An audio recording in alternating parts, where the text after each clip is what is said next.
Bueno, buenas tardes a todos. Hoy iniciamos el acto 1236 de Tribuna Ciudadana y es la cuarta actividad del ciclo de pandemias que tan interesante está resultando, y tenemos el honor de tener entre nosotros al profesor Ángel Carracedo de la Universidad de Santiago, que, como veis, nos va a contar un montón de cosas interesantes sobre los genes y las pandemias y algunas otras cosas más.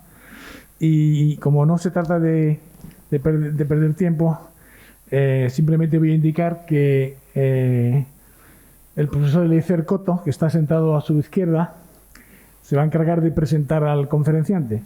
Eliezer Coto es el jefe de la Unidad de Genética Molecular del Hospital Universitario Central de Asturias y colega de Ángel Carracedo, y yo ya no tengo más que decir, simplemente que después, como siempre, habrá un coloquio que dirigirá Eliezer Coto, y luego iremos a cenar con el conferenciante al Hotel Ramiro. Los que tengan idea, pues se pueden unir perfectamente al grupo.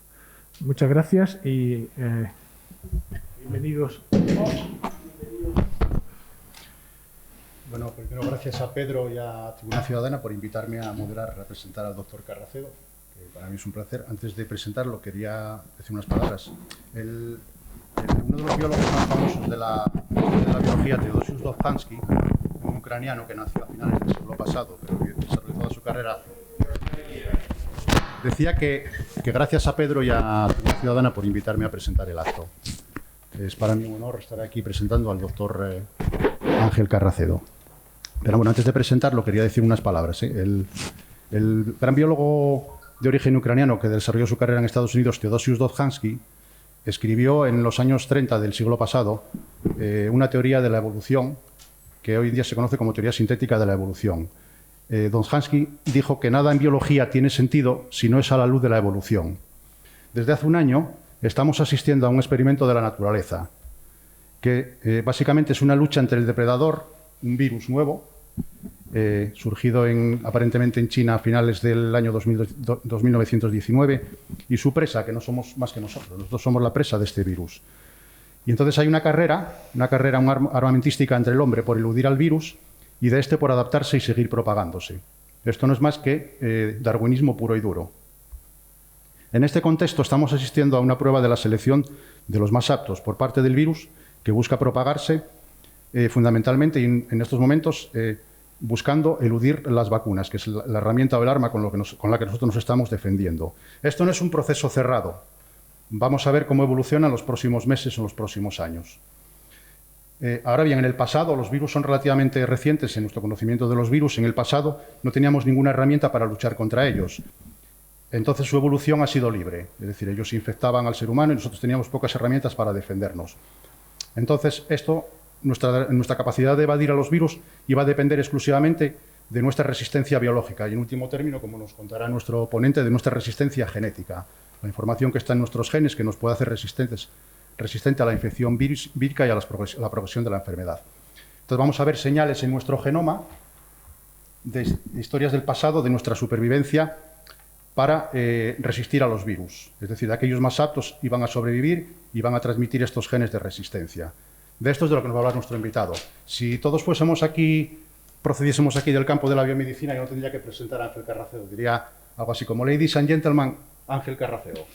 Pero bueno, como asumo que muchos tienen referencia de él, pero no lo conocen a fondo, simplemente diré que Ángel Carracedo Álvarez es catedrático de Medicina Legal de la Universidad de Santiago de Compostela. Es el director de la Fundación Pública Galega de Medicina Xenómica. Para que se hagan una idea, nos estaba contando ahora que él dirige un grupo que está formado por aproximadamente en total 170 personas. O sea, para que se haga más o menos una idea del grupo que dirige. Este grupo de medicina xenómica consta de más de 100 investigadores y tiene varias plataformas tecnológicas. El doctor Carracedo ha publicado 8 libros y más de 800 artículos en revistas internacionales, incluyendo Nature, Science, Cell, Nature Genetics y New England Journal of Medicine, es decir, las revistas de mayor impacto biomédico. Y además es el responsable o el editor de muchas de las revistas de medicina cáncer y medicina forense, sobre todo de medicina forense, que es una de sus principales líneas de investigación en la cual es una autoridad mundial. Creo que actualmente también trabaja en las enfermedades pediátricas raras, sobre todo en trastornos del déficit de atención y hiperactividad, a nivel de marcadores genéticos o de búsqueda de marcadores genéticos. Sus trabajos tienen más de 4.700 citaciones por año. Ha dirigido 105 tesis doctorales, dictado más de 3.000 conferencias invitadas en más de 70 países. Es miembro del board de sociedades científicas nacionales e internacionales de genética, farmacogenómica, cáncer y medicina forense. Es miembro de organismos reguladores y agencias como la Agencia Europea del Medicamento, la famosa EMA, la Forensic DNA Regulator del Reino Unido, la CENUFAN, del Comité de la Cruz Roja. Ha participado en consorcios internacionales de enfermedades raras y también ha trabajado para el Tribunal Penal Internacional de La Haya. Es miembro del Consejo Asesor de numerosos centros de investigación nacionales e internacionales y departamentos ministeriales. Actualmente preside la International Academy of Legal Medicine. Es codirector científico de la Fundación CARTOR para la búsqueda precoz de fármacos, presidente de la Fundación INGADA sobre la atención y estudio del TDAH, como comenté anteriormente, y trastornos asociados, y otras fundaciones y asociaciones sin ánimo de lucro. Por último, ha recibido numerosos premios, entre los que destacan el Premio Rey Jaime I de Investigación, el Adelaide Medal, el Galien Medal, la Medalla de Oro de Galicia, el Premio Nacional de Genética, la Cruz al Mérito Policial, la Cruz al Mérito de la Guardia Civil, todo esto relacionado con su actividad como medicina forense, etcétera, etcétera. Es doctor honoris causa por 10 universidades de Europa y América y es miembro de varias academias a nivel nacional e internacional. Entonces, bueno, ya sin más, doy la palabra al doctor Ángel Carracedo para que nos... Pues muchas gracias, Eliezer. Yo me iba a levantar, pero ya no me levanto. Si no os puedo dar mimos y abrazar y esto, pues casi me quedo sentado. Y lo primero deciros que es un placer para mí estar aquí con vosotros hoy. Muchísimas gracias a Tribuna Ciudadana, gracias Pedro por la invitación. Una oportunidad para ver amigos como Carlos, que hace tiempo que no veía. Y la verdad que un gusto. Yo, como contaba Eliezer, tengo la fortuna de dirigir un grupo muy grande de gente que nos dedicamos a la genética, a la genómica, porque genética es lo que se hereda y hay muchas cosas del genoma que no se heredan, pero que también son importantes. Prácticamente, aunque tengo un grupo forense que es muy activo internacionalmente, pues casi todo lo centramos en la clínica y en la búsqueda de los genes de las enfermedades. Y también en fármacos, porque todo gen que se encuentra para una enfermedad es una potencial diana para un fármaco. Y la verdad que estoy muy orgulloso de todos ellos y trabajamos mucho, pero creo que hacemos un servicio social también importante. Tiene un componente importante de investigación, pero somos un grupo muy aplicado. Trasladamos a la par que investigamos. Nuestro objetivo es el paciente o es la justicia en la parte forense, pero siempre hacemos una parte importante de I+D porque también es nuestro objetivo. Para ser excelente en la aplicación tienes que ser también bueno en la investigación. Y yo voy a hablar un poquito de genes, de pandemia, de evolución humana. Voy a ver cómo me las arreglo para no aburriros mucho. Y la verdad que voy a contar sobre todo una historia. Y voy a contar lo que estamos haciendo en relación con este campo. Mirad lo que nos ha afectado la vida, todo lo que es este coronavirus. Que ojalá no nos cambie los hábitos culturales y otras cosas bonitas que tenemos. Me da casi más miedo las consecuencias de la pandemia, aparte de lo que ha pasado, tanto económicas como en otros temas. Y lo que ha pasado ha sido también terrible. Pero ha sido todo pues, un coronavirus, como habéis visto, que realmente está afectando mucho, sobre todo, como sabéis, a la gente de edad, pero que hay gente que es asintomática y gente que la tiene que atender mi mujer, que es sucista, y no sé si está aquí o está fuera. Y que me acompañó hoy aquí. Y que la verdad con la pandemia, pues imaginar cómo lo vivimos también en casa. Ella está muy contenta de todos modos porque dice que fuera del trabajo que tuvo, que salvó muchas vidas y que además ahora todo el mundo sabe lo que es medicina intensiva, que antes no sabía ni siquiera que existían.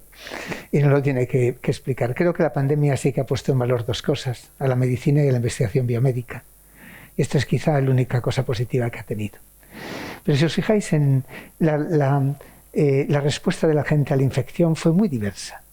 Hay gente que ni se entera, gente que después que empieza como una infección, como una gripe, pero muchos hacen una reacción inflamatoria brutal, tienen un problema respiratorio, tienen tromboembolismos y muchos se mueren. ¿Por qué? Hombre, obviamente el virus y la carga viral tiene que ver, pero no todo es virus y carga viral, es también cómo responde cada uno, la genética del huésped. Y de esto es de lo que quería hablaros hoy. En todo lo que nos pasa de enfermedades y de otras cosas somos genes y somos ambiente, que interaccionan. ¿Y cuántos somos genes y cuántos somos ambientes? Es que una cosa que es clara que es un virus, vamos a reaccionar distinto. Sí, sabemos desde hace mucho tiempo que en muchas enfermedades infecciosas las características individuales son importantes en cómo va a resultar la enfermedad. En mi tierra, bueno, muchas de ellas, la malaria, por ejemplo la meningitis meningocócica, que es una que trabajamos nosotros. ¿Por qué algún niño de la casa o algún adulto incluso se infecta y otro no? Compartiendo el mismo sitio. Sabemos que hay determinantes genéticos de resistencia a la infección y lo mismo pasa con malaria, con tuberculosis, con montones de enfermedades. Una muy clara es la que afectó mucho al sitio donde soy yo, que es una zona ganadera, que fue la enfermedad que se llamó de las vacas locas, la nueva variante del Creutzfeldt-Jacobs, que no sé si lo sabéis, pero solamente gente que tenía unas variantes determinadas en un gen que se llama PRP podían contraer la enfermedad. La genética del huésped es importante, pero ¿cuánto es genética y cuánto es el virus? ¿Cuánto es la respuesta individual y el virus? Los genetistas, para saber cuánto es genética y cuánto es ambiente de cualquier enfermedad, trabajamos con un parámetro que se llama heredabilidad, que es la varianza genética en el total de la varianza genético y ambiental, es decir, cuánto es genético en el total. Esto normalmente lo sabemos para la mayor parte de las enfermedades porque, sobre todo en muchos países más desarrollados que nosotros, en términos de investigación y epidemiología, tienen registros de gemelos desde hace mucho tiempo.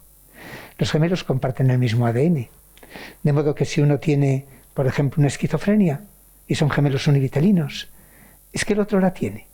Si uno tiene cáncer de colon, es que el otro lo tiene. Si los dos pillan el coronavirus y uno acaba en la UCI, es que el otro es asintomático o es severo. Lógicamente, cuanto más se corresponda, más heredabilidad tiene, más genético es, y así se calcula. Muy poquito tiempo después de que apareció la pandemia, los ingleses que tienen el registro de gemelos británico ya estudiaron la heredabilidad de la COVID. Lo hicieron para los síntomas. Después salió algún trabajo más tarde para la severidad. Y encontraron un porcentaje del 50%, aproximadamente. Varía entre el 20% y el 70%, severidad es un poquito menos. Pero significa que es bastante genético. Diréis, ¿y esto cuánto es? Bueno, que la mitad sea genético es que es muy genético. Las características del individuo importan bastante. A mis alumnos de medicina les sorprende cuando hablo de la heredabilidad.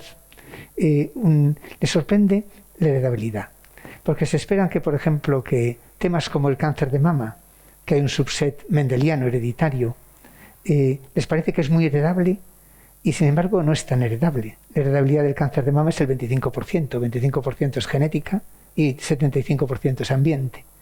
Sin embargo, la esquizofrenia, el trastorno bipolar, el autismo, el TDAH, son más del 70% genéticos. Genéticos no quiere decir que sean mendelianos, no quiere decir que se transmitan así de padres a hijos, sino que el background genético influye mucho más que el ambiente. ¿Por qué es importante en la COVID o en cualquier enfermedad conocer el componente genético de una cosa que es tan compleja como puede ser esto? Primero, para entenderlo. Primero, saber por qué algunos acaban en la UCI y otros no, y ni se enteran. Segundo, porque ya os decía que encontrar un nuevo gen es encontrar una diana para un fármaco. Tercero, porque nos queremos anticipar. Si en este momento pudiésemos predecir el riesgo, además de la edad, el riesgo genético, pues a lo mejor podíamos vacunar a unos antes que otros que estuvieran a más riesgo. Esto no llegamos a tiempo, pero sí seguramente lo llegamos para prevenir y predecir comorbilidades. A Monse, mi mujer en la UCI, le interesa mucho saber quién va a hacer tromboembolismos o quién va a hacer un distrés respiratorio, porque se puede anticipar al problema y lo puede tratar el paciente de forma más agresiva. La predicción de los problemas y su anticipación es clave para el éxito. Y también porque ya veis que se están haciendo, la vacuna ha ido bien, pero los medicamentos que se han intentado con fármacos ya existentes, porque el desarrollo es largo, no han ido tan bien. Los corticoides, que ya sabíamos básicamente, pero a lo mejor van bien en un grupo de pacientes. A lo mejor algo que se probó no funciona en general, pero para un subgrupo de pacientes sí funciona. Esto es lo que llamamos farmacogenómica, medicina personalizada, y realmente hoy día ya no se hace ningún fármaco sin pensar en una estratificación de la población. La mayor parte de los fármacos que se han intentado en ensayos clínicos para la COVID no han tenido en cuenta ese componente que hoy día es vital para el desarrollo de un fármaco. Y para contaros cómo se busca el componente genético en una enfermedad compleja como la COVID, donde van a ser muchos genes los que influyen y donde el virus y la carga viral también influye, no tengo más remedio que hablaros un poquito de genética.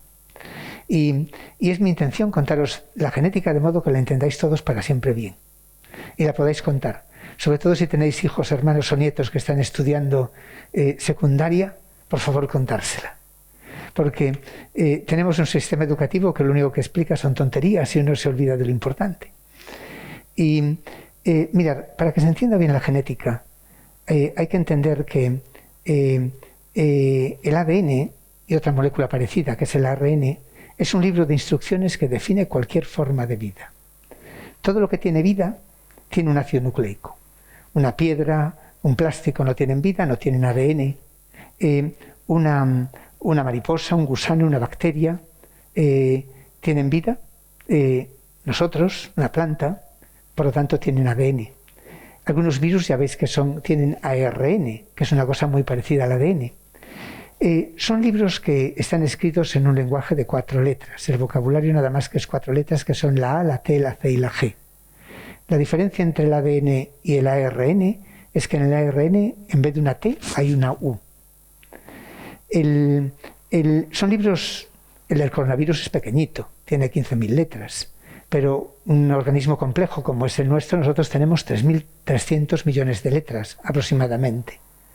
Aún estos días se está conociendo el final de las letras de nuestro libro, que no lo teníamos del todo completo. Esos libros definen todo lo que somos. Ya os digo que también el ambiente influye, lógicamente, pero allí es donde viene explicado que en una planta le nazcan las hojas, se le caigan, le nazcan las frutas, se muera, y lo mismo en nosotros, que nos salgan los ojos, que veamos el pelo, que se nos caiga, que las células que se mueran. Y los capítulos de ese libro que llamamos genoma, le llamamos genes. Y el genoma humano tiene 22.000 instrucciones aproximadamente, 22.000 genes, en 23 tomos. Y claro, 3.300 millones de letras son muchas. Para que, yo no sé en Oviedo el edificio más grande, pero como lo pongo de mi ciudad, pues es como la Catedral de Santiago, más o menos de información. Lo bonito del tema es que hoy día lo podemos leer. Un señor muy sabio, que se llamó Fred Sanger, que se murió hace 4 años, descubrió una técnica para leer las letras del libro. Los tomos desde hace tiempo que los podemos ver, que se llaman cromosomas. Pero solo cuando Fred Sanger descubrió lo que llamamos secuenciación, se pudo leer las letras del libro. Esto fue en el año 1975. En el año 1980 le dieron su segundo premio Nobel de Química. Es la única persona que llevó 2 premios Nobel de Química por este descubrimiento. Y con una técnica que todavía se utiliza rutinariamente en todos los laboratorios del mundo, tal y como él la describió. Eso posibilitó, como muchos sabéis, que se pusieran todos los científicos del mundo a secuenciar el genoma humano y otros genomas de otros organismos. Se tardó 12 años, del año 1990 al año 2002. Aún partes del genoma humano que son muy difíciles de leer se acaban de leer ahora, estos días. Se acaban de conseguir acabar. Pero esto produjo una revolución en todos los órdenes de la medicina y de nuestras vidas. La medicina cambió radicalmente. De repente empezamos a entender todas las enfermedades que se heredan. Empezamos a entender el cáncer. Empezamos a entender las enfermedades complejas. empezamos a poder predecirlas y prevenirlas. Empezó a haber terapia génica, terapias personalizadas en cáncer. La revolución en medicina ha sido brutal y lo seguirá siendo todavía más. Estos años van a ser los años del genoma, todavía ahora. Y sobre todo porque ha aparecido una nueva tecnología que nos permite leer los libros de una forma rápida e impresionante. En laboratorios como el nuestro, y seguro que hay aquí alguno en Oviedo, podemos hacer libros enteros con una facilidad increíble. Hacemos muchos genomas enteros al día. Lo que tardó 12 años en hacerse y costó miles de millones de euros y trabajaron miles de científicos de todo el mundo, hacemos muchos al día. Un genoma entero vale 900 euros y solo 300 son de química. Solo meter esa información en un ordenador vale otros 300. Y la verdad que esto ha revolucionado también todo. Pero dejadme que siga con la historia y deciros que esa molécula de la vida apareció en la Tierra poquito tiempo después de que la Tierra se formó. La Tierra se formó hace 4.500 millones de años y hace 4.000 millones de años teníamos las primeras arqueobacterias. Apareció la molécula y para que la entendáis bien, aunque yo os la cuento como un libro, es en realidad como un hilo. Oísteis hablar todo seguro de la doble hélice. Es un nombre que le pusieron, que yo que soy medio mariñeiro, bueno, marinero de todo, ni la entiendo bien. No sé por qué no dijeron, son dos hilos enrollados, muy largos. Imaginaros que nuestras células son microscópicas. Pues ¿sabéis cuánto mide el ADN de una célula? 2 metros aproximadamente, mide 1,80 o así. El ADN de todas nuestras células daría para ir a la Luna y volver 6 veces, y se puede ver. Yo porque aquí no tengo tiempo ahora, pero si no de una fresa en 5 minutos os saco ADN. Y lo podéis hacer con lo que tenéis en casa. Después si queréis me preguntáis si no lo habéis visto. Porque de cualquier cosa viva se puede sacar.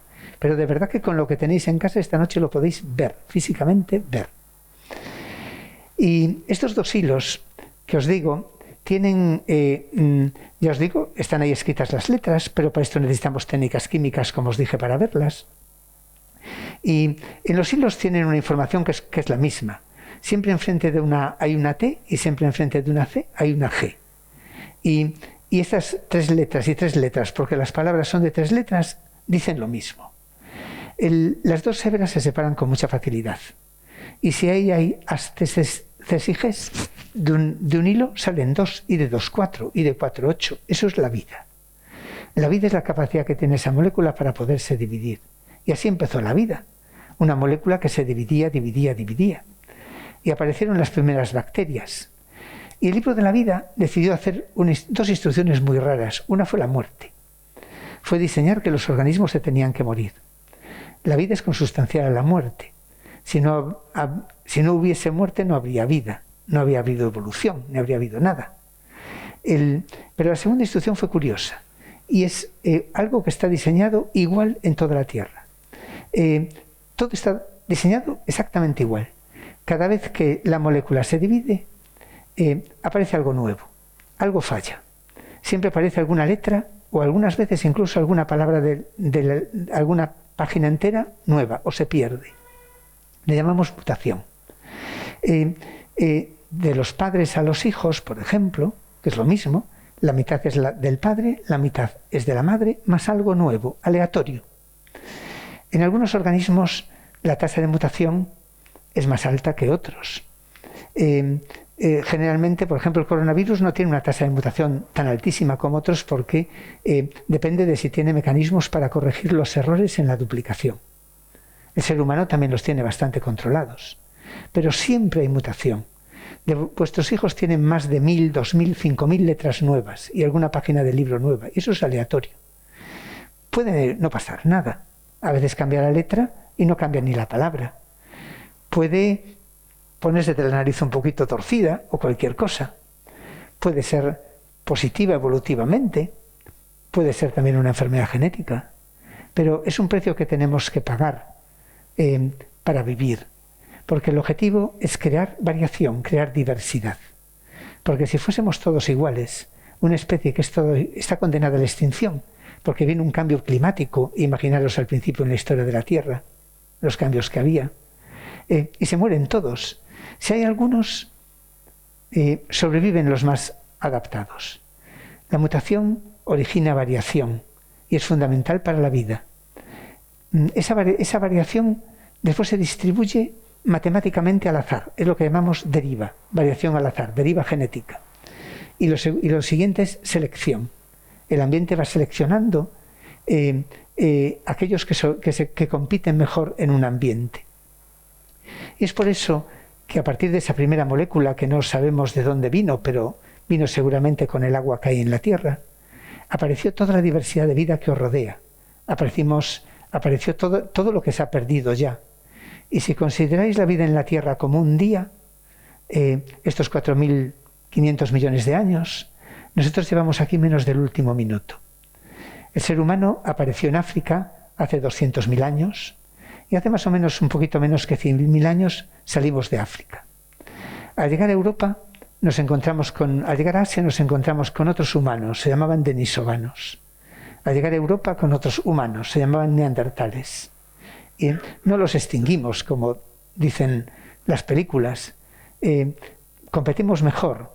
En genética, el éxito es la reproducción, el éxito es tener más. Y los asimilamos. Nuestro genoma tiene un 2 o 3% neandertal, el de los asiáticos tiene un 2 o 3% denisovano. Los africanos son los que no tienen nada es, digamos, el Homo sapiens puro. Yo muchas veces me pregunté, ¿realmente la selección natural en este momento afecta a los humanos? ¿Y qué nos diferencia? Mirad, los seres humanos somos primates, como sabéis. Somos seres sociales como los primates, por eso los problemas de sociabilidad son un trastorno. ¿Y qué nos hizo tener este éxito biológico, que a fin de cuentas es un éxito reproductivo? Hay otras especies de mucho éxito reproductivo, por ejemplo las ratas. No soy nada antropocentrista. Hubo cosas que nos hicieron un poco distintos, pero solo muy pocas cosas completamente diferenciales. La primera fue mejoras en el lenguaje. Una serie de mutaciones en genes, uno muy importante es FOXP2, nos permitieron articular. Hay especies como los delfines y otras especies que se comunican, pero ninguna tiene la riqueza de comunicación como nosotros. Somos curiosos, pero otras especies también lo son. La creatividad es importante para nosotros, ligada a la curiosidad y ligada también a otra cualidad que es el disfrute de la belleza y del juego. Quedamos arrobados por una puesta de sol, por la música, la hemos desarrollado, disfrutamos de los sentidos. Esto no es una característica tampoco única de la especie. Otras especies son curiosas y también juegan, pero sí que lo tenemos desarrollado en alto grado. Y sobre todo hemos desarrollado una cosa que es curiosísima. Llevamos tan poquito tiempo evolutivo que somos tremendamente parecidos físicamente. Nuestro libro del ADN es un 99,9% idéntico. Por cierto, las diferencias que tenemos son sobre todo diferencias entre individuos, no entre poblaciones, ni siquiera del mismo continente. Pero variamos enormemente en cualidades de comportamiento. Esto sí que es muy especial, más que otras especies, y sobre todo en emociones. Hay gente más seria, más alegre, más triste, más empática, más callada, y emociones. Fijaros los emoticones que somos capaces de inventar. El otro día me quise buscar uno y no lo tenía. Sin embargo, aunque el sentido del humor se puso como cualidad humana, y seguramente es cierto que es una cualidad prácticamente única, lo que nos hace absolutamente diferente como especie es el sentido de la trascendencia. Es la única especie que se pregunta qué hay más allá de la muerte. Ningún primate lo hace, nadie lo hace. Esto nos cambió muchas cosas. Nos dio pautas de conducta, partes de comportamiento. Apareció la religión, la filosofía, la justicia. Esto sí que es un hecho diferencial muy importante. Y yo estoy seguro que ahora no estamos sujetos a una selección natural, salvo la que viene por las infecciones, y esto es de lo que voy a hablar hoy, sino una selección cultural que es muy impredecible y muy difícil valorar qué es lo que tiene el éxito reproductivo o no. Y en ello nos van una serie de cualidades de la especie muy importantes, porque las cualidades también, en cierto modo, se heredan. Progreso es avance en derechos humanos. Y dado que muchas cualidades ligadas al progreso se heredan, el futuro de la humanidad va a depender mucho de esta selección cultural, que yo os digo que es muy, muy impredecible.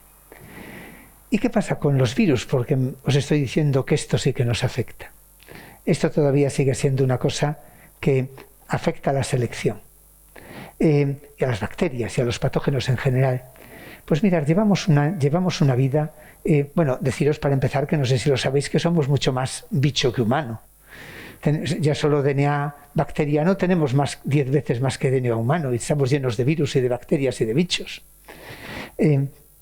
Y porque hemos convivido con ellos y nos hemos adaptado mutuamente y hemos buscado todos un espacio para sobrevivir.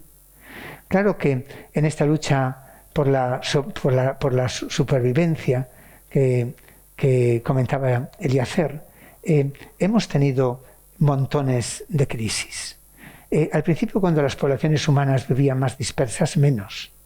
Pero cuando, ligado ya al sedentarismo, y cuando empezamos a desarrollar la agricultura y empezamos a convivir también y a criar animales, entonces, claro, empezamos a tener lógicamente muchas más. Hubo muchas crisis, sobre todo a partir del desarrollo de la agricultura, pero ya antes empezó la tuberculosis, empezó la malaria en las primeras migraciones de África, hace 12.000 años que empezó la lepra, hace más de 4.000 años que empezó el cólera, y ahora veis que tenemos todo el tiempo todas estas pandemias.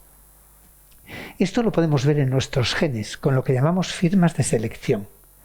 Lo vais a entender muy fácilmente. Imaginaros que esto es un gen, y que ya sabéis que son letras, variantes del gen. Imaginaros que los rojos sean una letra T, y los verdes son una letra C en este gen. Y que viene un virus y allá se mueren todos los verdes. Veis que este alelo, que es como le llamamos a las letras, este alelo T, creo que fue el que dije, se ha seleccionado positivamente. En esta población donde ha afectado eso, hay muchos, va a haber casi todos rojos, porque los verdes se han muerto. ¿Lo entendéis bien? Estos son signos de selección positiva que podemos ver en el genoma.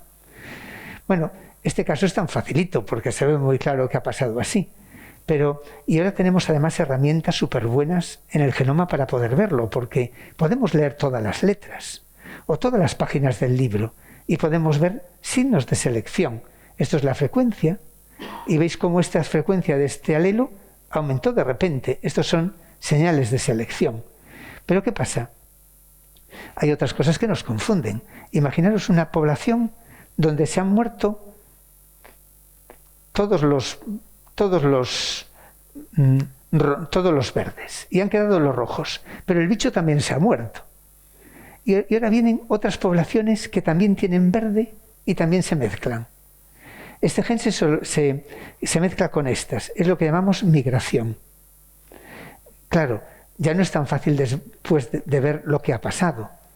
Y esto lo vemos en muchísimas cosas y en muchos ejemplos muy curiosos a lo largo de la historia. En nuestro estudio, en nuestro grupo, hicimos una vez un trabajo muy bonito que fue estudiar la expansión bantú en África, que está ligado también a muchos cuellos de botella que ha pasado en África con la malaria. En África, hace 3.000 años, había solo poblaciones coisánidas, poblaciones que hablaban, que ahora solo están en esta parte del cuerno, en el sur de África. Y de repente apareció una expansión aquí, que fue la expansión bantú, que ligado a avances culturales en la agricultura y en el desarrollo de una industria de hierro, los fue arrinconando, pero también ligado a pandemias. Y también ligado a algo que les pasó, que es que desarrollaron una protección para la malaria. Estas poblaciones después se expandieron, también poblaciones humanas. Otra cosa que hicimos en mi grupo hace tiempo fue mirar todas las rutas de los esclavos a América, porque esto se puede también mirar por los genes, todo lo que os estoy contando. Pero claro, se llevaron cosas tan curiosas como la que os voy a contar, que allí no tenía ninguna importancia. Mirad, en una mutación que apareció en África, sabéis que la malaria todavía es una cosa que está matando una barbaridad de gente. De hecho, en los 4 últimos años ha matado más gente la malaria que lo que ha matado el coronavirus, y lo seguirá matando. Pero en África, ligado a esto, se apareció una mutación favorable, una letra favorable. La hemoglobina, que sabéis que es la que transporta nuestro oxígeno y la que nos produce la anemia, tuvo una mutación, y en gente de esta parte de África hizo una forma, una hemoglobina mutada que se llama hemoglobina S. Esa hemoglobina S hace que los glóbulos rojos no sean de forma normal, sino que tengan forma de hoz. Tienen una anemia importante por ello, se llama la anemia de células falciformes, pero les protege de la malaria, les compensa.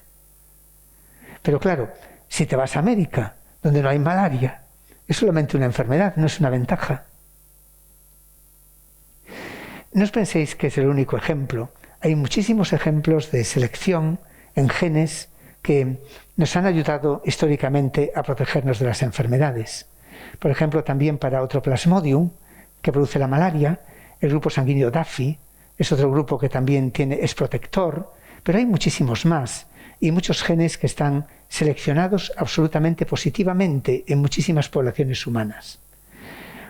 Unos muy importantes son en una parte del libro, que es el cromosoma 6, donde es una parte para Carlos, que es un monólogo muy importante, que es donde está todo el sistema mayor de histocompatibilidad, todo el sistema que nos defiende de las infecciones. Lo conocéis, los HLA, que es los que nos hace por lo que es tan difícil hacer trasplantes. Pues sabéis que en las poblaciones de las regiones tropicales de la Tierra, los HLA que tienen, es casi en el genoma, lo que tiene más diversidad entre los humanos. Por eso es tan difícil muchas veces encontrar un trasplante homólogo. Pero en las regiones tropicales de la Tierra hay muchísima más diversidad de HLAs, porque han tenido que convivir y enfrentarse con muchísimos más virus y patógenos que nosotros. Y fijaros que esto es tan importante, que sabemos que se han encontrado hasta más de 1000 proteínas que son el producto de los genes, que son proteínas que interactúan con el virus y que no solamente tienen que ver con las defensas antivirales, que es lo lógico, o tener papeles con la inmunidad, sino con funciones vitales de la célula que son esenciales para la replicación de los virus. Se piensa que hasta el 30% de todos los cambios que tenemos en el genoma y el proteoma humano han podido tener que ver con virus. Y esto es por lo que hace que sean tan importantes también estas regiones para entender la enfermedad.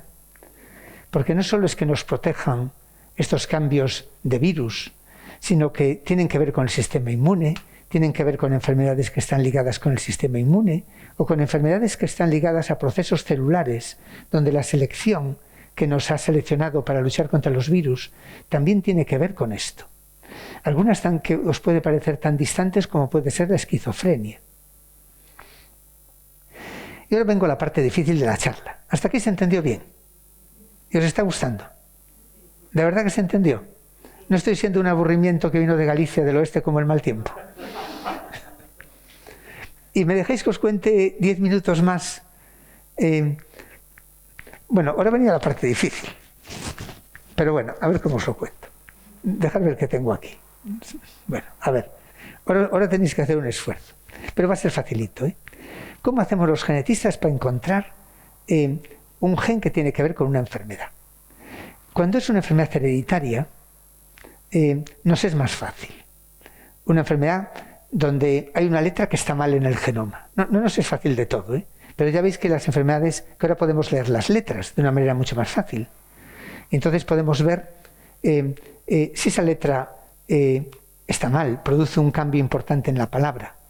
Imaginaros una frase, que ya sabéis que son de 3 letras, que diga: con ese sol hay más luz.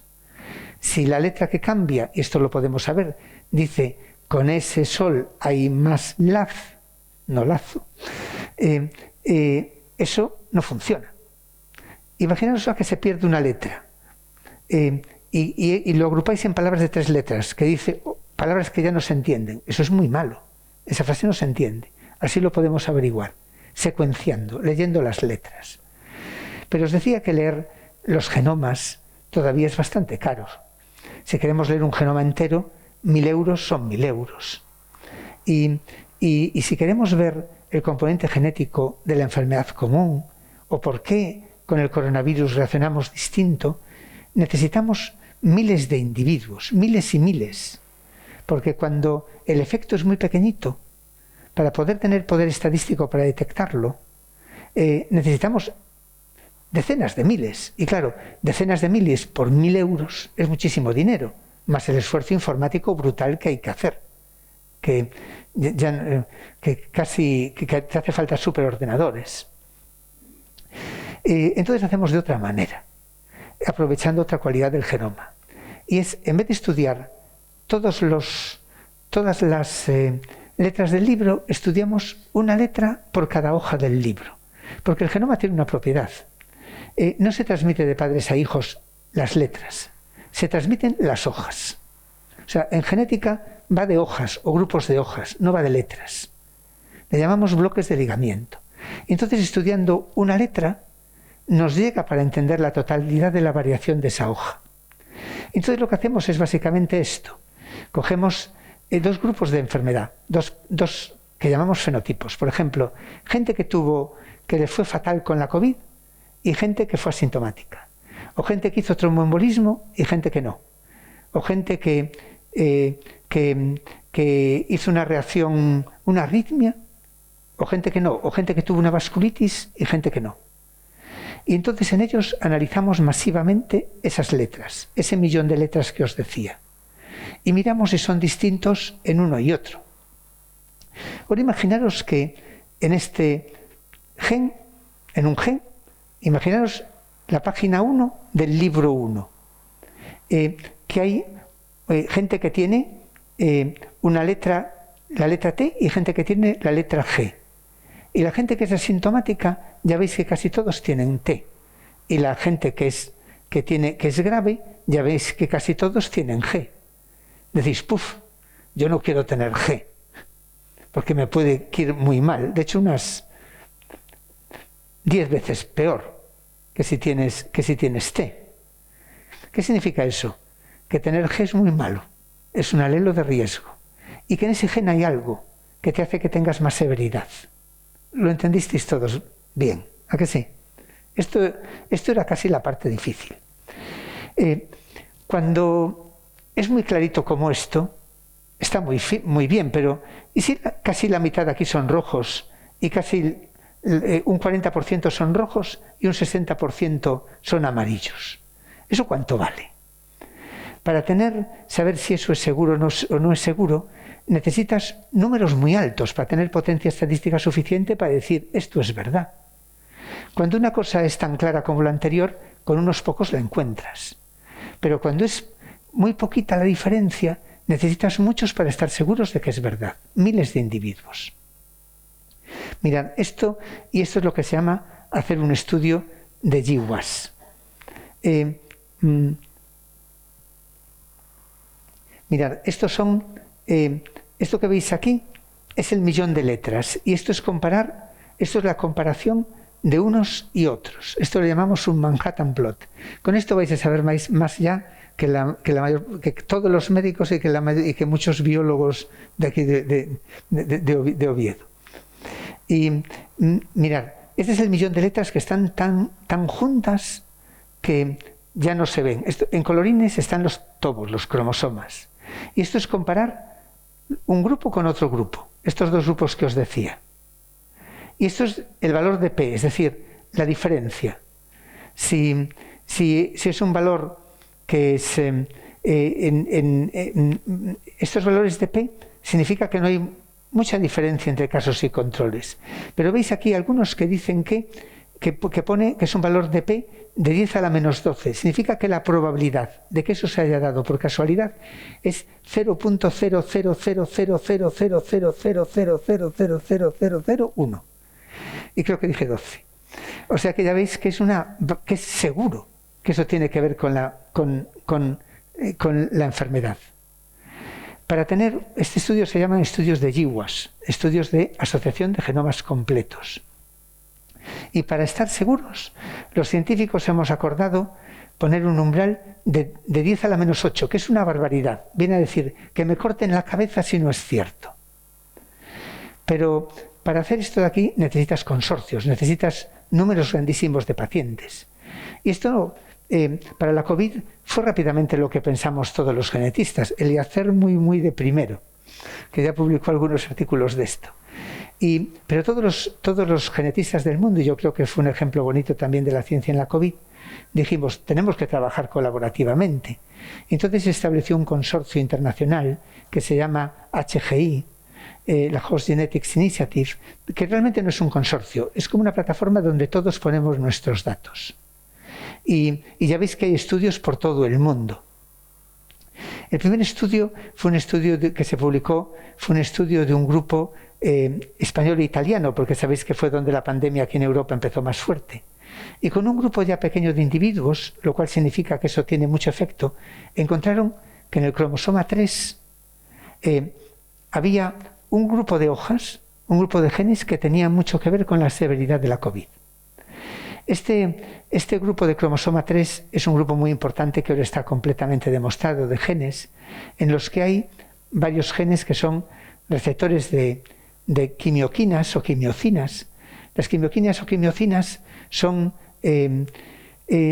¿sabéis que cuando tienes un proceso inflamatorio, una infección, los glóbulos blancos van hacia ahí? Pues estas quimiocinas son los que te lo llevan. Y también tienen que ver con el sistema inmune. Entonces, claro, esto claramente tiene que ver. Pero también dos genes muy importantes. Uno es que se llama... los genes se llaman siempre con unas letras y un número. Este se expresa en pulmón. Y tiene que ver mucho con echar cosas fuera de las células pulmonares.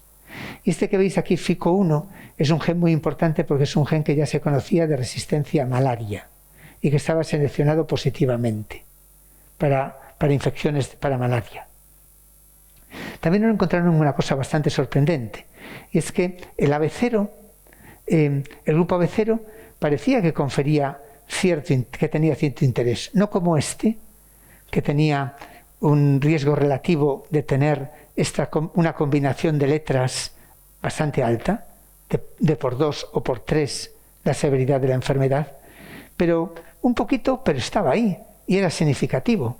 La idea era que el grupo 0, hoy también sabemos que el RH negativo confiere una cierta protección y el AB y RH positivo es un poquito más de riesgo, pero muy poquito más. O sea, uno y otro es multiplicar por 1,2 el riesgo o multiplicar por 1,2 la protección. Es poquito, pero parece que es una cosa que ya está bastante demostrada.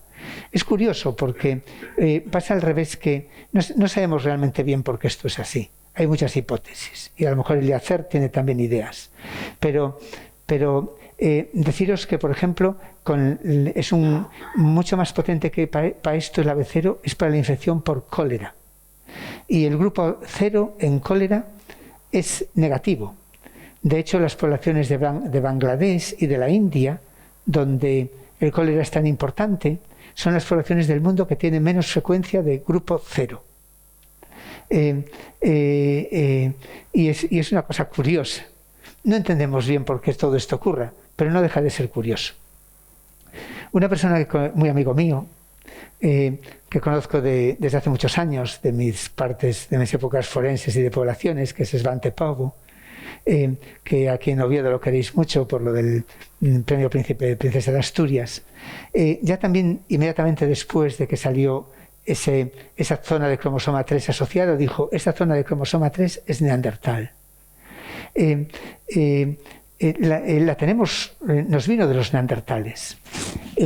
Inmediatamente todo el mundo se puso a especular sobre si aquello pudo también ocasionar alguna extinción de los neandertales, pero hoy sabemos que la pintura no es tan sencilla, que hay otras zonas en cromosoma 12 que también son neandertales, que al revés nos protegen, o sea, tiene una acción distinta. Seguramente la pintura es más compleja de lo que entendemos por un solo marcador. El trabajo hasta ahora más importante, a esperas de que se va a publicar en los próximos días un trabajo importante del consorcio, es un trabajo que se publicó ya con más de 2.000 pacientes en la revista Nature en diciembre del año pasado, y se encontró otra vez estos genes de cromosoma 3, un gen muy importante que es el receptor de interferón. El interferón es otra citoquina que conocéis también relacionada con la inflamación. Y otros genes que se llaman OAS, que son de genes de resistencia innata a los virus. Cuando un virus entra, OAS activa algo para machacarlos, sobre todo un virus RNA.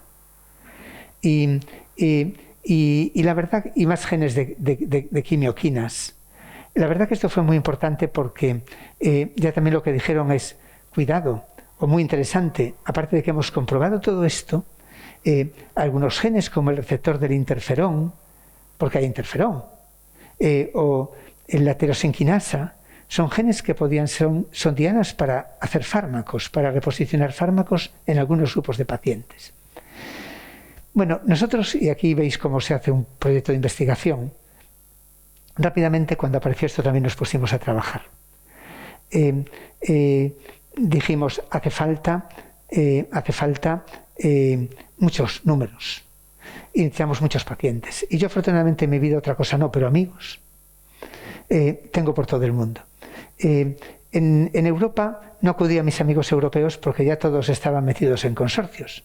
Pero dije, voy a coger gente de España y gente de países latinoamericanos porque interesan mucho las poblaciones latinoamericanas.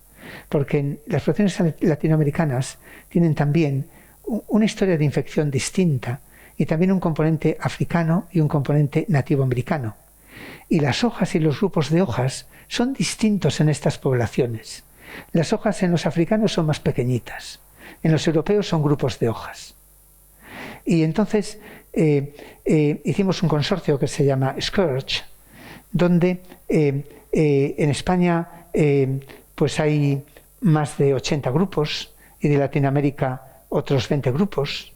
Hemos recogido unos 20.000 pacientes de España en este momento, unos 20 y tantos mil, y otros 8.000 de Latinoamérica. Y no solo hemos trabajado recogiendo estas muestras, sino que los clínicos que han colaborado, imaginaros el trabajo que han recogido de todos estos pacientes, muchos intensivistas, amigos de Monse, que está ahí ahora, y pues más de 170 variables clínicas que tenemos que recoger en hojas clínicas muy protegidas en una plataforma que se llama REDCap, que tienen cómo les fue, cómo les trataron, qué les dieron. Y la verdad que es una cohorte muy buena porque está muy balanceada en hombres y mujeres. Muchos fueron críticos y graves, otros fueron moderados y leves. Es la cohorte individual más grande del mundo en este momento. Y la verdad que ya en ellos, en un grupo muy importante, hicimos este estudio de GWAS. Analizamos el 1.000.000 de SNPs. Diréis, si vas a hacer 20.000 pacientes y en ellos vas a tener que hacer 1.000.000 de letras, tienes que hacer 20.000 millones de letras. ¿Dónde haces esto? Pues esto realmente, para hacerlo bien, solo puedes hacerlo en centros que tienen gran capacidad de robótica y plataformas para hacerlo. En España tenemos el Centro Nacional de Genotipado, que es un centro que coordino yo, y que tenemos 2 laboratorios, uno en Madrid, en el CENIO, y otro en Santiago. Lo hicimos en el centro de Santiago, utilizando un chip que se llama Spanish Biobank Array, que desarrollamos nosotros, que tiene 800 y pico mil letras. Y la verdad que hemos encontrado, pues mirar, bueno, cosas muy interesantes. El trabajo lo vamos a publicar, espero que este mes, lo vamos a mandar a la revista Nature, a ver si hay suerte. Porque ¿qué hemos encontrado? Bueno, cromosoma 3 a lo bestia. Receptor de interferón también a lo bestia. Otros genes que también se encontraron, OAS, que os decía, tirosinquinasa. Curiosamente, nosotros esto después lo replicamos en el consorcio. Lo tenemos que reproducir. Y encontramos la verdad que genes que son muy interesantes. Para mí, el AB0 no sale. Este gen que veis aquí, que tiene este nombre tan difícil en cromosoma 5, también lo replicamos, nos parece muy interesante. Tiene que ver también con la resistencia innata a virus. También vemos genes de severidad. No sé, esto es lo que pasa cuando ponemos los que están en críticos comparado con los normales. Es cuando te aparecen estos otros genes. Esto lo que veis aquí es en población latinoamericana. Esto es con la cohorte española, pero mirad qué curioso.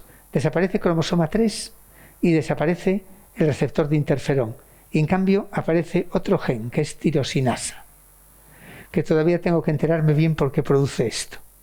Pero que ahora lo acabamos de también replicar en población latinoamericana. Y cosas muy curiosas que me resulta difícil explicar en poco tiempo, pero que también hay zonas del genoma, y os lo puse en una diapositiva, pero no os lo conté, donde hay lo que llamamos homocigotos, gente que tiene la misma letra en el padre y en la madre. Y esto hay más en los que tienen COVID severo. Y hay zonas de COVID que tienen que ver con homocigosidad. Esto ya se conoce para otras enfermedades y otras cosas, pero sabemos que los genes involucrados tienen que ver con cosas muy lógicas, con complemento, tienen que ver con interferón, tienen que ver con cascadas de coagulación, porque sabéis que el tromboembolismo es un problema que afecta mucho, y hace todo mucho sentido lo que estamos encontrando. Y también lo que hemos hecho es secuenciar el genoma completo en algunos casos especiales. Empezamos con niños que tienen como consecuencia del coronavirus un síndrome que se llama síndrome de Kawasaki. Tienen una vasculitis, se le pone la lengua de frambuesa, tienen un problema respiratorio severo, tienen como sabañones, y en ellos analizamos el genoma y encontramos 4 genes que tienen que ver seguramente con el problema. Estamos secuenciando 400 más de personas que tienen como consecuencia de la COVID un síndrome que se llama síndrome del distrés respiratorio del adulto. No lo hicimos en tromboembolismo porque es algo que está muy trabajado. Y también estamos haciendo los genomas completos de pacientes ligados a un proyecto que se llama IMPACT, de pacientes que han tenido tromboembolismo para las vacunas. Estamos mirando qué les pasa. Si hay algo en su genoma que lo explique, que puede que sí o puede que no. Puede que sea algo genético o puede ser algo que sea más complejo. Y en fin, esto es lo que estamos haciendo. La investigación ya veis que no es más que preguntarse el porqué de las cosas y tratar de buscar una explicación para poder después tener ideas para ayudar a los demás. Y esto es lo que tratamos de hacer desde la perspectiva de la genómica en mi grupo. Un grupo que ya os decía del que estoy tremendamente orgulloso, pero como lo estoy, pues ya os lo decía, de todos los médicos que han trabajado tanto en la COVID. Os ponía a mi mujer como ejemplo en intensivos, pero todas las unidades de críticos, las unidades internas de la COVID, todos los empleados, toda la gente que ha colaborado tanto, yo creo que ha sido un ejemplo. Y lo mismo creo que haber sido una vez por todas, porque aquí en Oviedo también estáis muy concienciados, pero que hace falta invertir más en investigación biomédica, porque ya visteis cómo la vacuna es lo que nos va a poder hacer que nos podamos quitar las mascarillas y darnos mismos abrazos, que es lo que más me gusta a mí, y que desgraciadamente hoy no puedo hacer. Y esto es lo que os quería contar. ¿Os gustó?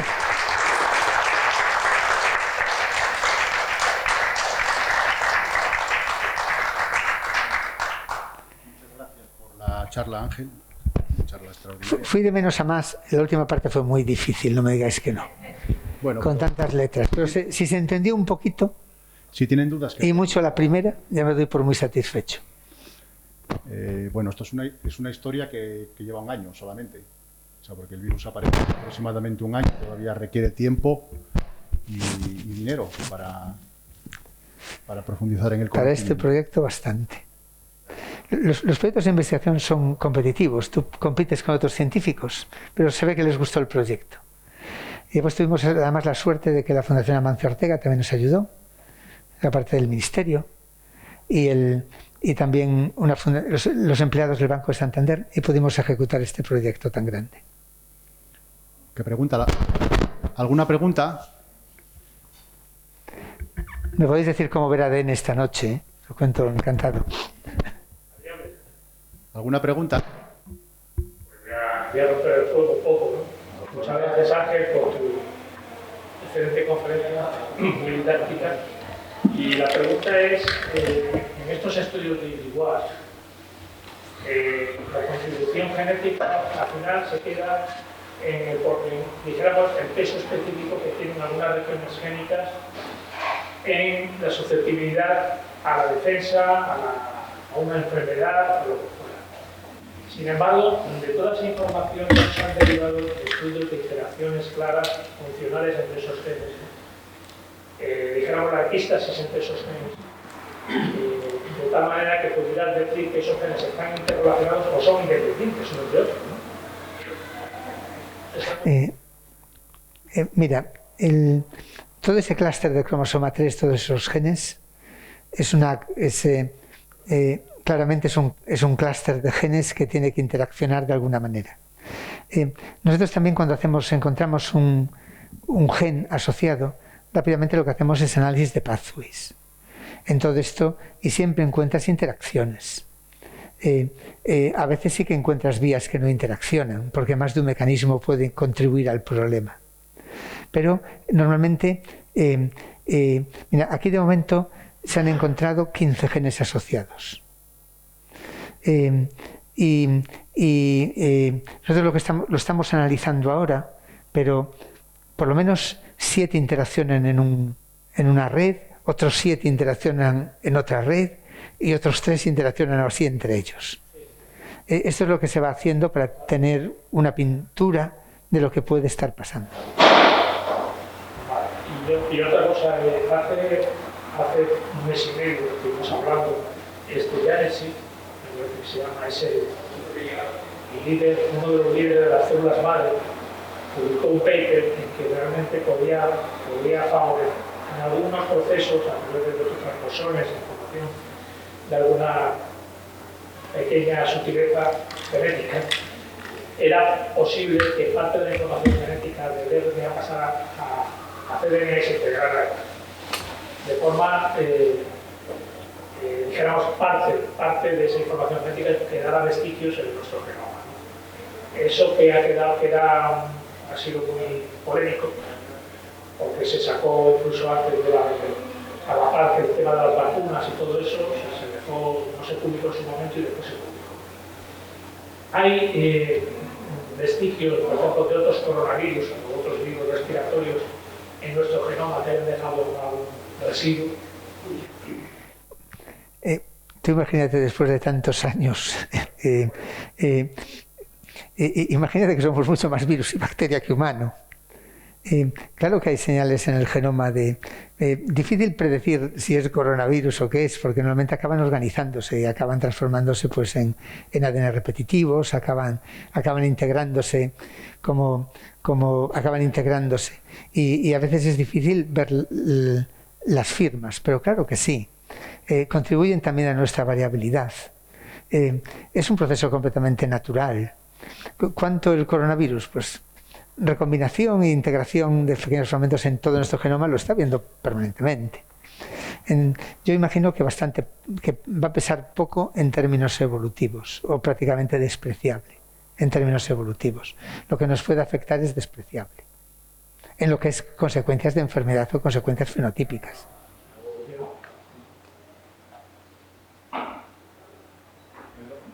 Ángel, muchas gracias por la presentación. Yo quería insistir en algo pensando en la gente que no es experta en esto. Nos enseñas cambios en genes o en grupos de genes que confieren susceptibilidad o resistencia, por ejemplo, al virus, ¿no? Y entonces la pregunta es, ¿pero qué tipo de cambios producen ese gen? ¿Desaparición del gen por completo? ¿Cambios sutiles en el gen que alteran su función? ¿O qué tipo de cambios hay ahí? No, cambios sutiles en el gen que alteran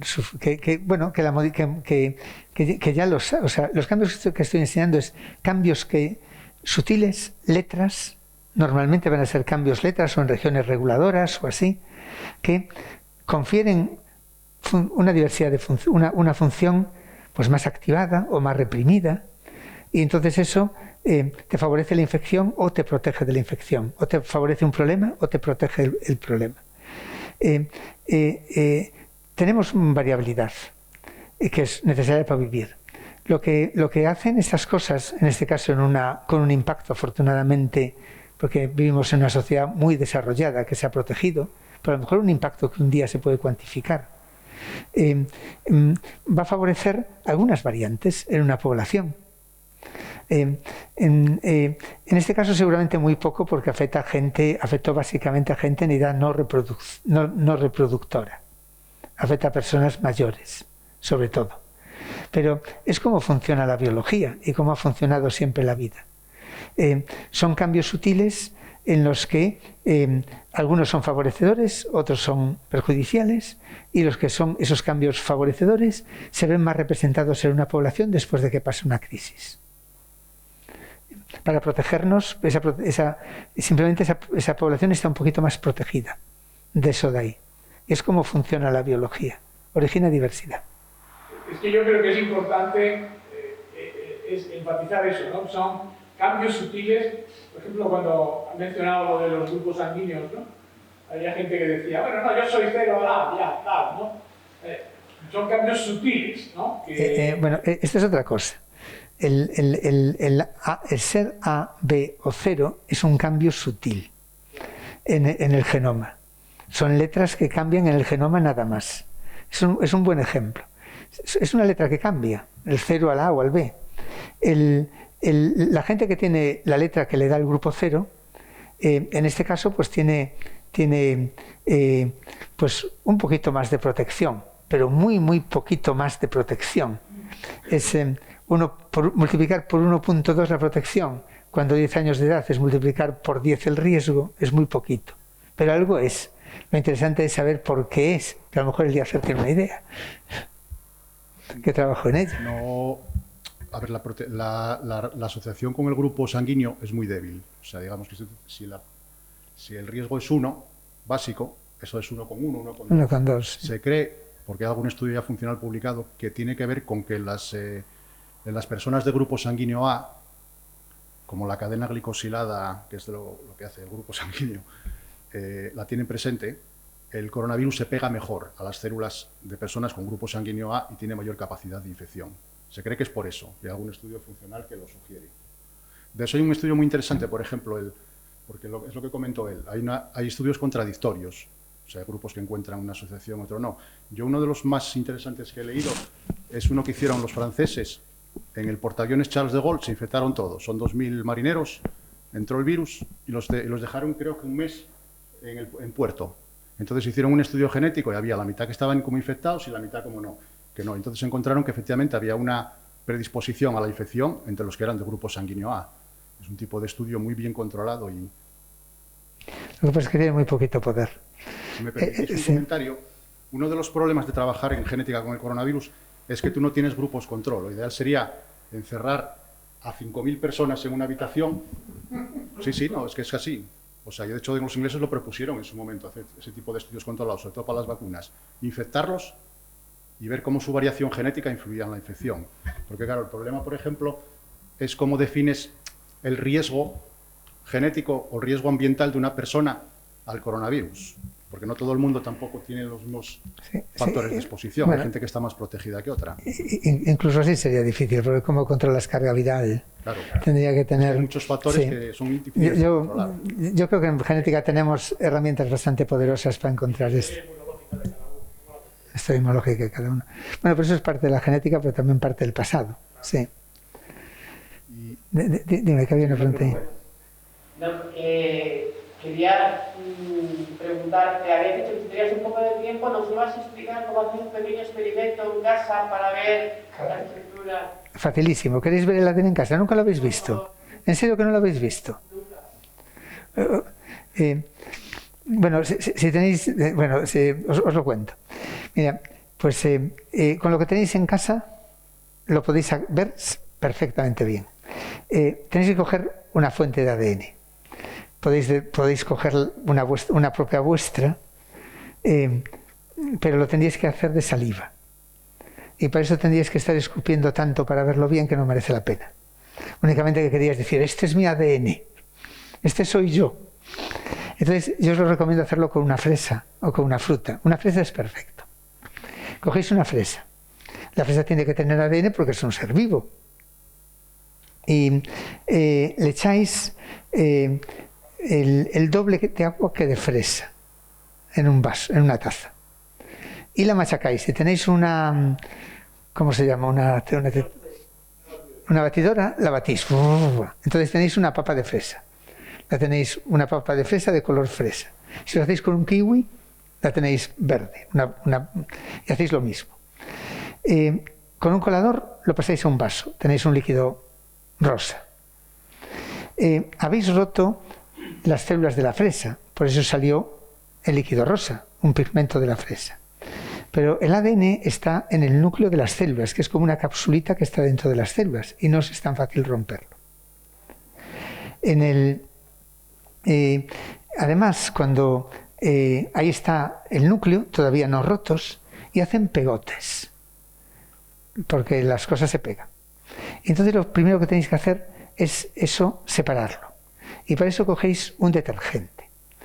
Cogéis las vajillas que tenéis en casa, vale Fairy. Yo el otro día probé con gran éxito coral vajillas con aloe vera. Vale cualquiera. Y le echáis un chorrito. De paso, le explicáis a la gente por qué funciona un detergente, que la gente no lo sabe. Funciona porque rompe tensión superficial. Rompe lo que separa las cosas. Entonces el agua lo solubiliza. Y si queréis hacer, mientras hacéis esto, otro experimento muy divertido, de paso que cogéis el Fairy, llenáis una palangana de agua o una bañera, ponéis un barquito, cortáis un papel o un cartón, mojáis el dedo en Fairy y lo ponéis separado y podéis llevar el barco por donde queráis a toda velocidad sin tocarlo. Porque vais rompiendo tensión superficial delante de él. Y que la gente queda alucinada. Es decir, es magia potagia. Bueno, el caso es que habéis echado Fairy, un chorrito. Entonces ya habéis separado esto, los núcleos están separados, ya los podéis romper. En el laboratorio lo rompemos con porquerías que se llaman proteínas acá y así, pero en casa no tenéis. Sin embargo, en las casas gallegas, no sé en las asturianas, pero como somos casi hermanos, es bastante probable. En casa de las abuelas 100%, de las abuelas gallegas 100%, de las madres gallegas 60%. Hay siempre una lata de piña y otra de melocotón en almíbar. No se sabe para qué están. Yo cuando le pregunto a mi madre digo, ¿por qué? Ella me dice en gallego, por si cadra, que significa por si acaso. Entonces cogéis una lata de piña, que es en su jugo. La abrís y le echáis un chorrito. Eso tiene unas sustancias, bromelina y papaína, que rompen las proteínas, rompen el núcleo y el ADN sale. O sea, tenéis el líquido colado como un dedo o dos dedos en un vaso de líquido y le habéis echado un chorrito de Fairy y un chorrito del jugo de piña. Hasta aquí todo perfecto. Ahora cogéis una copa de champán. O si tenéis un tubo, vale, pero si tenéis una copa de champán es perfecto. Y el fondito de todo, solo como un dedo, nada más, le echáis ese líquido rosa así tratado. Y por el borde de la copa le echáis algo que hay en todas las casas, tampoco se sabe muy bien por qué, que es alcohol etílico de 96 grados, 95 grados. Y se lo echáis por el borde y vais llenando la copa. No encima directo, por el borde que vaya cayendo así. Y entonces veréis como por magia sale un ovillo blanco y sube para arriba, hace... Y eso es el ADN, es lo único que flota. Sale siempre bien, pero un súper ovillo, un súper ovillazo. Y ya lo cogéis y decir, fresa, aquí te tengo. La voy a mandar al laboratorio de Santiago que te lean las letras, a ver si tienes alguna mutación rara. Y esto sale siempre bien, siempre. ¿Os gustó?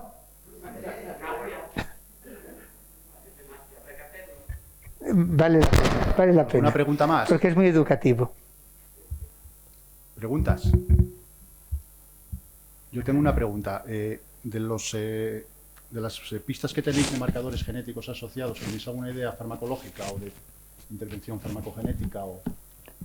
¿En cuál dices? ¿En lo de la COVID? En general, sí, de algunos de los genes por alguno de los genes ya identificados de riesgo de COVID, algún fármaco, alguna aproximación farmacológica. No, no distinto que los que ya se han encontrado. Hay receptor de interferón, tirosinquinasa, tirosinasa, puede ser. Tirosinasa sí puede ser nueva. Pero bueno, no tenemos ninguna intención de momento de hacer ensayos de fármacos de reposicionamiento. Y mira que tengo una parte grande de farma. Pero sí que sería importante, y yo creo que es un error en todo lo que se ha hecho, intentar hacer tratamientos, por ejemplo, con cloroquina o así, de forma sistemática, sin pensar que eso de funcionaría para un subgrupo y nunca iban a tener suficiente valor un ensayo como para demostrar eficacia. Hoy día nadie se le ocurre, imaginaros en cáncer ni en nada prácticamente, diseñar un fármaco sin ligarlo a estratificación de la enfermedad desde el principio, sin ligarlo a biomarcadores, porque esto es algo que ya se hace de forma sistemática y sin embargo aquí en la COVID han corrido demasiado y no lo han pensado demasiado. Y esto ha sido un fallo. Y sí es cierto que estas otras cosas ahora se pueden ensayar. Yo como tengo tantas esperanzas que con la vacuna esto quede en anecdótico, en nada, pero sí que hubiera sido bonito haberse apurado más en esto y decir voy a probar estos fármacos de reposicionamiento, ahora seguramente tarde. Un último comentario por mi parte. No. El ejercicio de la presentación, voy a quitarme esto porque se oye mejor. El ejercicio de la presentación aludía a que desde hace un año y pico estamos haciendo un experimento de evolución. Claro, la pregunta es, pero en realidad no estamos haciendo el experimento de evolución porque lo estamos alterando drásticamente con la vacuna y esas cosas. O sea, quiero decir, ¿estás de acuerdo en que...? Sí, pero estamos asistiendo a un experimento de evolución en el que una de las variables es la vacuna. O sea, digamos, nosotros estamos interfiriendo en el proceso de evolución del virus con la vacuna. Ahora el virus va a buscar sus salidas a la vacuna. Yo deciros que en genética y en evolución, genética y reproducción, nada va a pasar. Nada va a pasar, quiero decir que si fuera algo que se muriesen miles de jóvenes, como también pasó con otras pandemias en la humanidad, esto sí que tendría unas señales. Aquí, aunque afectó tanto, no afectó prácticamente a edades reproductivas. Por lo tanto, el impacto en formas evolutivas es muy limitado. No creo que si dentro de 500 años quieren mirar en nuestro genoma qué pasó con esta pandemia, yo no creo que encontrarán nada. Igual que encontramos en otras cosas. Pero no solo porque está afectando fundamentalmente a las poblaciones no reproductivas, sino también porque lo estamos alterando drásticamente con las vacunas, ¿no? Bueno, fundamentalmente por lo primero, las vacunas lo que hacen es protegernos, o sea, hacer que esto no afecte.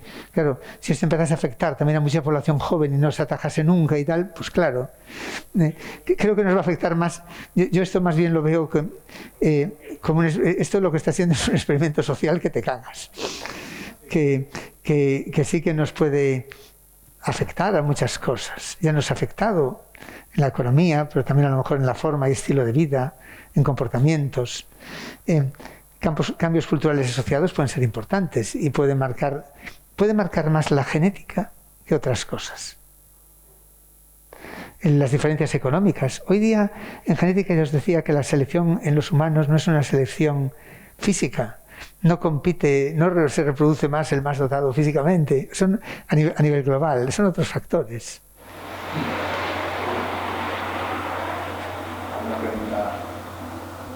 Sí, una cuestión sobre el tema de la globalización también significa más migración, más intercambio entre poblaciones. Con lo cual, supongo que la presión evolutiva o que los cambios evolutivos serán menores, como entiendo. Y por eso también cambios culturales, pero también el acervo genético es más compartido, ¿no? todas las poblaciones. En genética la mezcla siempre es buena. Siempre es buena. Las poblaciones muy endogámicas tienen más problemas genéticos. Las migraciones sí que pueden tener un impacto grande en la selección de genes en el genoma. Y también las tasas de reproducción. Esto sí que puede tener efectos en el genoma importantes. Esto es evidente. Y es muy impredecible, muy impredecible. Lo que pueda cambiar o no cambiar. Pero en general la mezcla en genética siempre es buena. Me gustaría hacerte una pregunta que me extraña que nadie le haya preguntado. Fíjate, el origen del virus. ¿Tienes algún posicionamiento? Yo no soy virólogo ni nada de esto. Y además no he mirado, podía meterme a mirar filogenias, pero lo habrán hecho muchísima otra gente. No tengo ningún posicionamiento, no, para nada. No. Yo, por lo que oía, gente que trabaja en filogenias de virus, le parece que es una evolución natural de un coronavirus y no ven ningún dato de manipulación, por lo menos no de mezcla con otros virus. Pero yo no lo he mirado, no lo he visto, ni es mi campo.